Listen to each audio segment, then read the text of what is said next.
Tomorrow I'm getting an oil change, if you know what I mean. I got a Groupon, so I'm getting a synthetic oil change for, I don't know, 40 bucks maybe, something like that. I'm taking the MX-5 in to get some fresh oil. Um, that's part of the whole Groupon scam. See, they give you a great deal on something, and then they hope that you forget that you bought it, and then they don't have to give you what you paid for. It's brilliant, all things considered. So, yeah, I used to work on my own cars. I used to do my own oil changes and whatever little minor maintenance work. I used to have, when I was a young stand-up comic driving around the country in junky old cars, I had a bag of tools and I would change the oil, and I could change spark plugs and distributor caps and little stuff. You'd change a tire now and then if I had to. Um, I had a 1971 Volkswagen Beetle that I was driving around. I used to pick up hitchhikers so that they would help me adjust the carburetor. I needed somebody to run the engine a little bit. Well, I try it now. Try. How about now?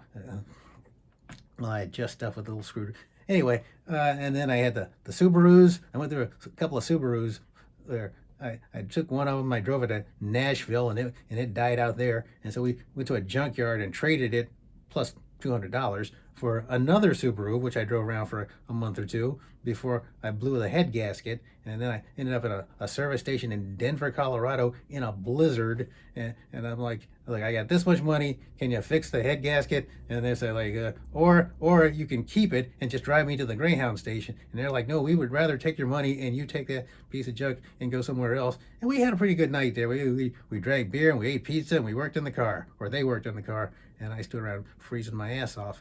But then the car got running and I got out of the mountains and into the desert, and then the car died in the desert in beautiful Green River, Utah. And if you ever want to kill a car, I can think of no better place than Green River, Utah.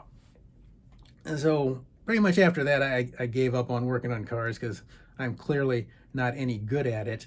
Um, so yeah, actually, my last car, I had a Lexus RX hybrid SUV, and I had that thing for almost 2 years before I even looked under the hood. A friend of mine said, "What's the engine look like?" And I said, "I don't know." So we looked under the hood, and I didn't need to do that again for quite a while. So tomorrow, I get the new synthetic oil, and that may even be a scam as well. Because how do I know they're going to put synthetic oil in instead of like the traditional dinosaur oil? Do I dip my finger in the oil and taste it? Does it taste any different? Does it smell? How am I supposed to know? It's like vitamins. Is this really B16 or riboflavin, or is it like lawn clippings and sand? What am I getting here? So anyway, I'm getting the. That's my time. So tomorrow I get the oil change. I think you know what I mean.